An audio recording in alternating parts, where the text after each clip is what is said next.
Bismillahirrahmanirrahim. Assalamualaikum warahmatullahi wabarakatuh.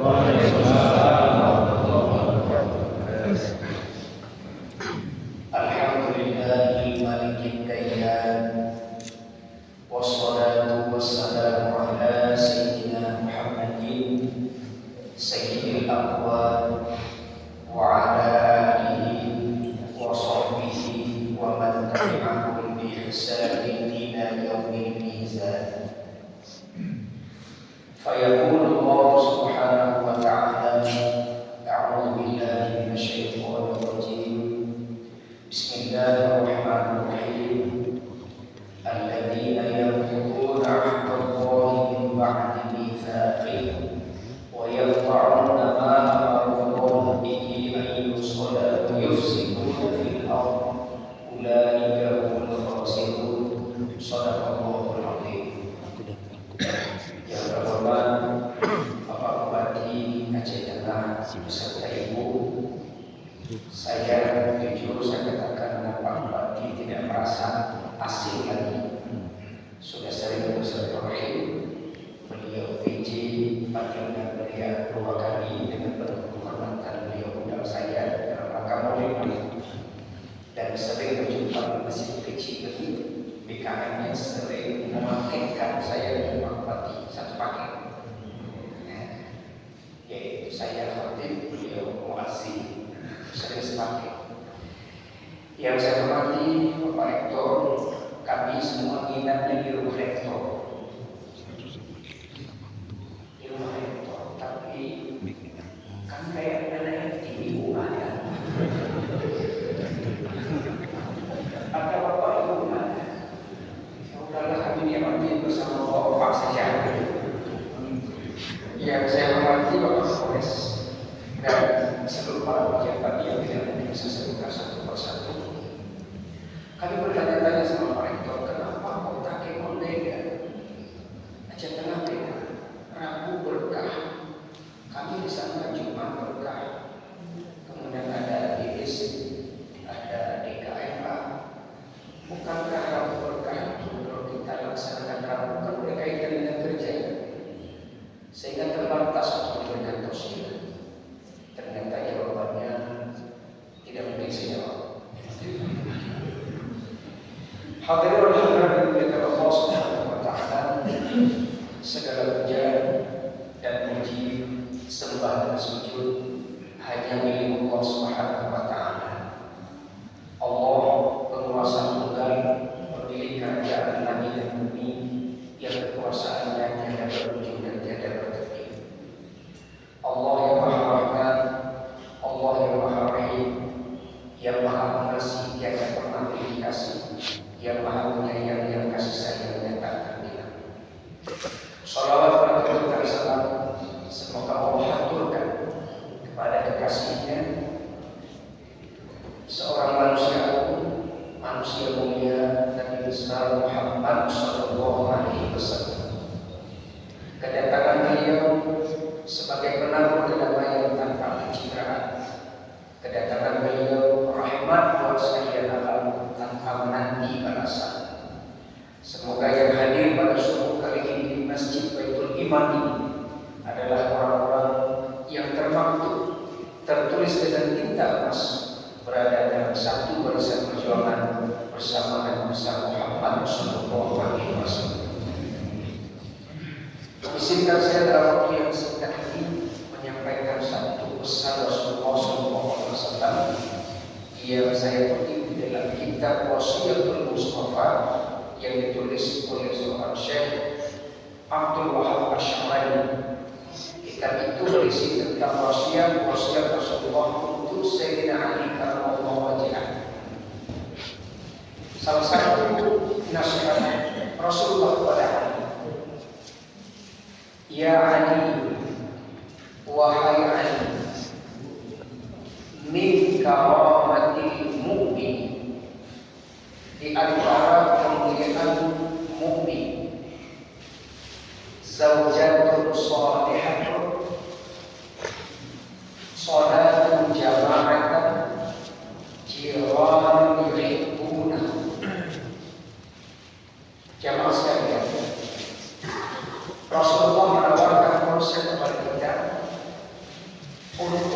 mencapai kemuliaan mukmin?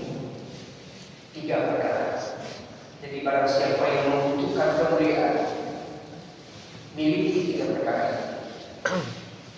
Min karamatil mukmin, di antara kemuliaan mukmin.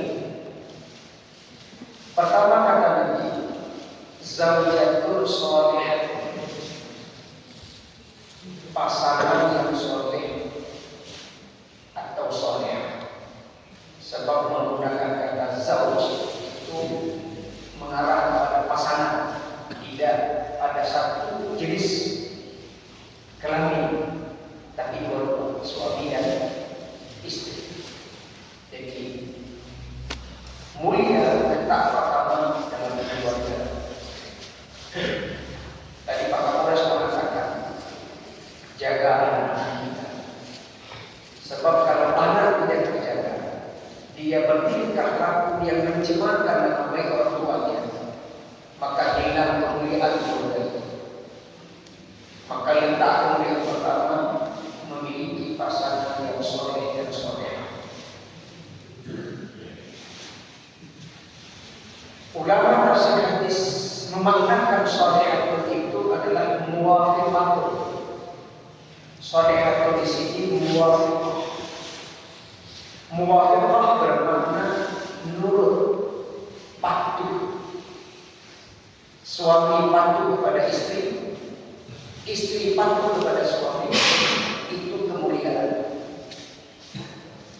Coba kalau bapak punya istri nggak patuh, pasti merasa terhina, nggak dihargai. Istri tidak patuh kepada suami, suami tidak patuh kepada istri, istri pun juga merasa terhina. Maka saling patuh tidak akan merendahkan derajat kita.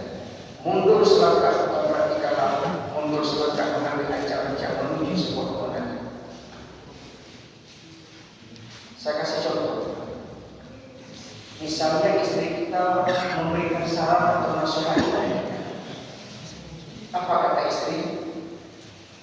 Ayah, jangan merokok lagi, boleh? Ustaz, contoh berarti contoh. Kata istri, ayah jangan merokok lagi, boleh? Kalau ayah merokok, nanti ayah sakit-sakitan, jantung, stroke. Nanti ayah cepat meninggal, mama belum siap menjaga ayah.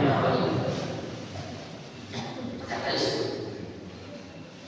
Jawab suami yang berdoa, ya, ayah berusaha berhenti merokok. Berkat mama, siapa tahu ayah bisa memisahkan diri dengan rokok. Pokoknya mama, ayah usahakan pelan-pelan berhentinya. Ayah kurangi sebatang-sebatang. Ada rokok itu masuk. Jawaban selebut itu suami, kira-kira ibu bangga apa?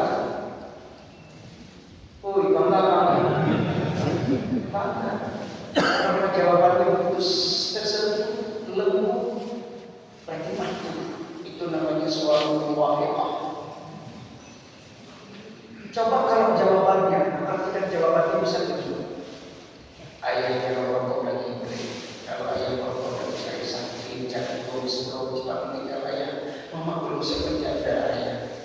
Jawab suami, mulut aku, duit aku, ada kepada aku, apa usah aku? Aku lebih baik gak usah ada aku kalau tidak ada aku. Kalau jawaban itu sakit apa enggak? Ibu sakit apa enggak? Sakit apa katanya mati nggak pasti jangan. Sakit berarti tidak mau. Itu contoh. Nah sekarang saya balik contohnya, karena terpojok bicara jadi gimana. Sekarang suami yang menasihati istri, mak, jangan sering-sering manja oleh-oleh. Bisa. Mama sikit-sikit, sikit-sikit. Kalau begini gaya mama, ekonomi keluarga kita goyang.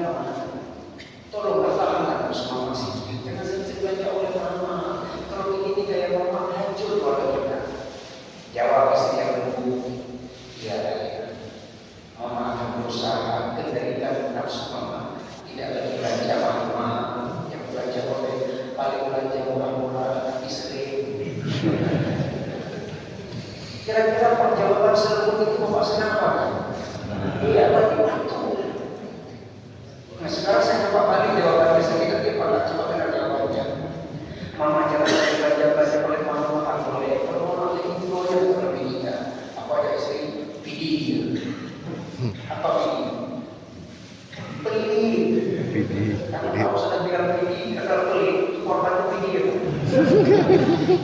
Saya mau pilih seperti itu.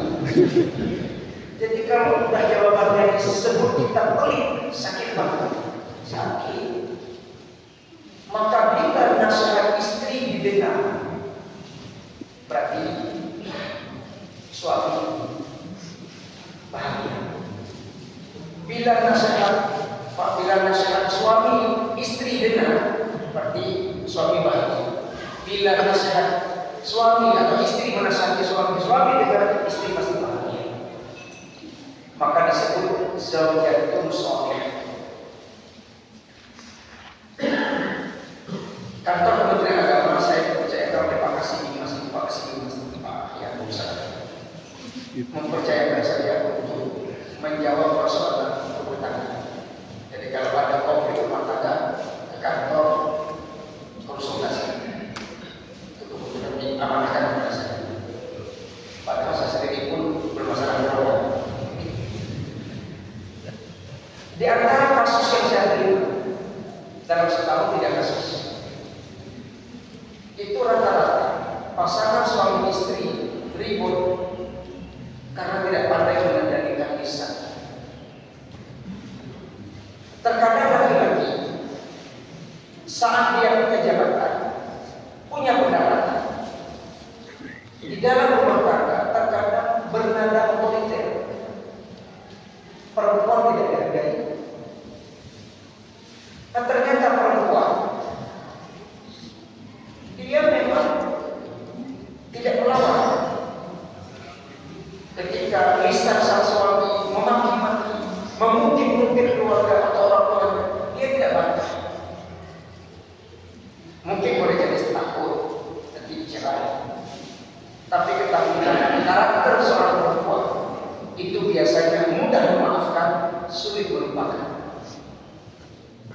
Kapan dia akan balas? Dia tunggu kita pensiun dan tidak punya pendapatan. Ditambah lagi sudah punya kita. Dan duduk di kursi roda dengan mulut sudah kering, tangan sudah bengkok, kayak itu lupa sendiri. Disitulah dia mulai bangkit, mengungkap nostalgia yang menyakitkan hati masa lalu.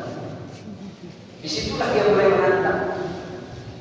Dulu waktu kau punya jabatan, maki-maki ya, kalau menggunakan di kursi, baik bangun. Kita pun masih egois coba bangun. Tak sanggup. Nanti orang nampak, main tangan, dia tanpa, ini tanpa. Nggak sanggup. Ternyata dia mungkin balik nostalgia yang menyakitkan dia masa lalu. Nah coba ngomongin jelas maki-maki. Lidah berapa? Kata istri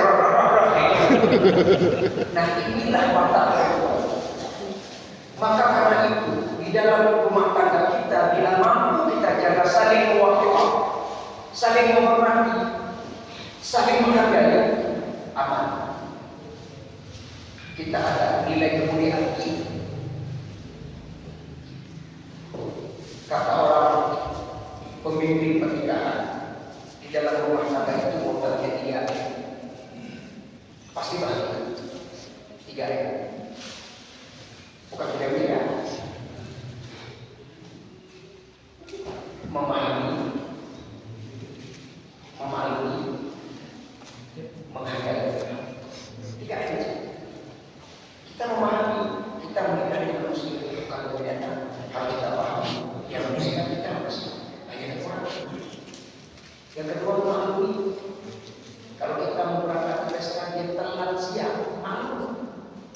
Karena dia banyak olesan, debu, belum lagi beli baju, malu. Yang ketiga menghargai. Kalau dia masak enak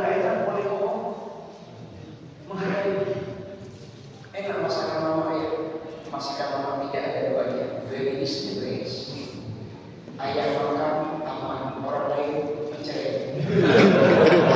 Sama, kamu terjadi. Itu namanya mengaruh. Kalau begitu, habis kita terlambat sama. Nah coba ini, enak masakan mama, asik, gak ada otak. Gak usah lebih masakan. Begitu juga ibu boleh ngomong sama suami, siapa tahu suami dinas keluar kota, dia tetap ingat nama ibu, dia belikan baju oleh-oleh, katakanlah baju kelelawar, baju baju. Di mata ibu tidak indah, tapi hargai suami yang sudah capek lelah bawa oleh-oleh. Begitu pulang itu dulu diserahkan, mama ini oleh-oleh dari Singapura, ambil. Walaupun ibu orang ayah entah apa, sibuk aja, tapi pakai langsung detik itu juga. Silakan mondar-mandir Pragawati di depan suami. Kata suami itu pakai terus suka, ya iyalah. Ayah mengerti betul saudara mama.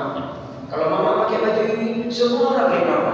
Kenapa orang lain pakai baju ini, tinggal mama sendiri? Itu namanya yang ketiga menghargai. Insya Allah terjaga saling muafak, zawjatun shalihatun. Masih banyak ya. Yang kedua, Rasulullah mengatakan kemuliaan letaknya pada sholat jamaah. Sholat berjamaah. Makanya program Bapak ini menghidupkan masjid, menghidupkan Al-Quran, menghidupkan jamaah subuh. Ini sedang mencapai kemuliaan. Sholat jamaah itu secara literal maknanya sholat jamaah, sholat jamaah. Tapi secara umum Allah mencintai kebersamaan. Wadah tafarraqu, jangan berpisah. Apa maksudnya? Wujudkan silaturahim. Kan ada 3 majelis yang boleh dicintai Allah. Majelis silaturahim, majelis ilmu, majelis fikih. Ini 3 bagi ini dapat kebersamaan. Secara medis ada 2 keuntungan bagi mereka yang menjaga silaturahim. Secara medis, bukan secara agama kita sudah tahu. Hanya umur, bukan secara medis kesehatan. Apa manfaat orang yang selalu mencintai kebersamaan berjamaah? Minimal ada 2. Yang pertama, memperkuat ingatan. Hari tua jauh penyakit pikun. Jadi kalau kita sering bertemu kayak gini, ingatan kita dipacu kuat. Nah coba kalau kita jalan cepat lupa nama, dipacu. Siapa nama Pak ya? Anak lupa saya. Oh Pak Fahmi. Nah begitu Pak. Dipacu ingatan. Dengan kita bertemu. Hari tua jauh penyakit pikun. Di mana saya dibawa Pak ya? Oh di sana di rumah makan Cikgu. Waktu itu mie usaha Pak saya bayar.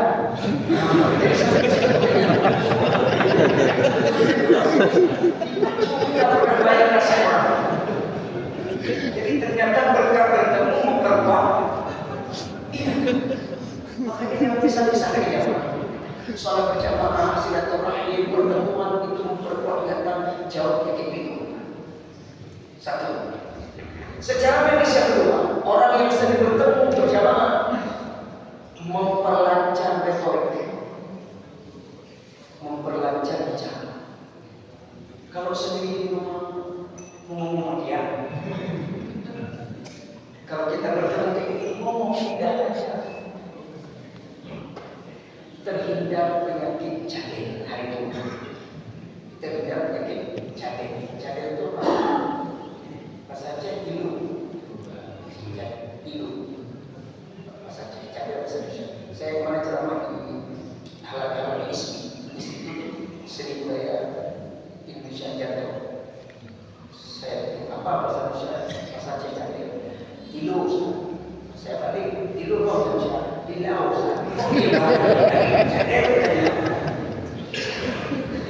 Terhindar dari cadel. Kalau kita sering bertemu, jadi memperlancar itu. Tiru juga mau sama. Jadi terhindar.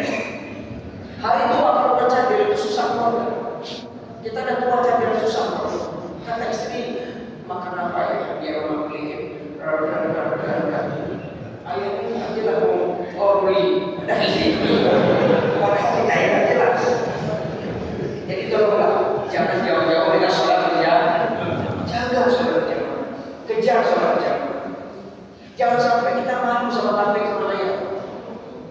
Coba tengok di depan rumah kita ada ayam dan kambing lagi main. Ayam sama kambing tahu panggilan, masa kita nggak tahu panggilan? Di depan rumah ada ayam ada kambing dan masuk ke dalam rumah, ambil beras lengkap, lempar di tanah. Siapa yang datang ayam apa kambing? Ayam. Kenapa kambing yang datang saja yang dipanggil ayam? Beras. Lalu masuk ke dalam kambing yang berpisah. Siapa yang datang ayam apa kambing? Tapi kenapa ayam yang datang sadar ayam bukan dia yang dipanggil? Tapi kenapa manusia tidak sadar?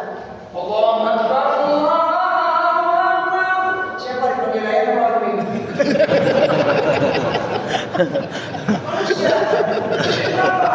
Kambing masuk ke dalam ini. Kita jawab gimana? Jadi insya Allah selesai kami kita sedang menjadi kambing. Jadi manusia. Penuhi panggilan Allah. Dua, satu lagi yang ketiga menarik menjenguk kita. Yang ketiga adalah jirahul mulia. Jadi kemuliaan letaknya pada hidup bertetangga, tetangga yang mencintainya. Jadi kalau bapak ibu buka belakang kiri kanan tetangga boleh, kita nggak sayang. Tetangga merugikan kita, merasa kita tidak nyaman bertetangga dengan dia, kita nggak sayang. Maka jadilah tetangga-tetangga yang selalu memberikan yang baik untuk kita. Kalau ada tetangga yang jelek akhlaknya, jangan balas kejelekan dengan kejelekan, tapi balaslah dengan doa. Apa doanya Ustaz? Ini doa yang harus kita bacakan berhadapan dengan tetangga yang jelek akhlaknya. Saya bacakan. Allahumma inni. Nah sebelum saya bacakan saya ambil doa itu. Perlu nggak doa ini? Perlu doa ini. Berarti saya tidak apa-apa. Allahumma inni a'udzubika min jaris su' fi daril maqam fa inna jarad dunya yatahawwal. Ya Allah, saya berlindung kepadamu daripada keburukan tetangga fi daril maqam, di tempat saya tinggal, di tempat saya makan. Karena sesungguhnya tetangga di dunia selalu berubah. Apakah berubah orangnya karena pindah atau berubah sifatnya karena nggak kita kasih lagi, berubahnya nilai kita. Kalau sering kita berikan, dia katakan kita dan bawa sekali yang kita kasih disebut kita berubah sifat. Kalau bapak ibu bisa baca doa itu dengan bahasa Arab, baca aja besar-besar doa. Karena tetangga juga nggak tahu ini. Tapi kalau nggak bisa hafal masalah bahasa Indonesia, kecilkan dulu. Yang sok-sok lah ketika saya berlindung kepadamu dari tetangga guru. Yang mana? Itu. Habis. Berdoa. Allah, janganlah saya bukan dengan debu. Itulah tiga kemuliaan. Insya Allah kita semua diberikan kemuliaan di mana kita berada. Kata Pak tadi, kalau kita taat kepada Allah pasti turunkan rahmat dari langit dan bumi. Lawan ahlul qura amanu wattaqaw fatahna alaihim barakatin minas samai wal ardh. Demikian yang kami sampaikan. Kami dari Kementerian Agama Kota Banda Aceh silaturahim dengan Kementerian Agama Aceh Tengah dalam rangka ikatan penyuluh agama Republik Indonesia pada Aceh dan Aceh Tengah. Kami hari ini cuma hari kedua malam sampai di sini dan insya Allah sore ini sudah kembali pada Aceh setelah pertemuan dengan ikatan penyuluh agama Aceh Tengah. Terima kasih atas segala perhatian. Mohon maaf ada atur satu. Kalau ada saudara bolehlah kita berpamadi. Kalau ada kita akan kembali kita akan semua sendiri. Wabillahi taufiq.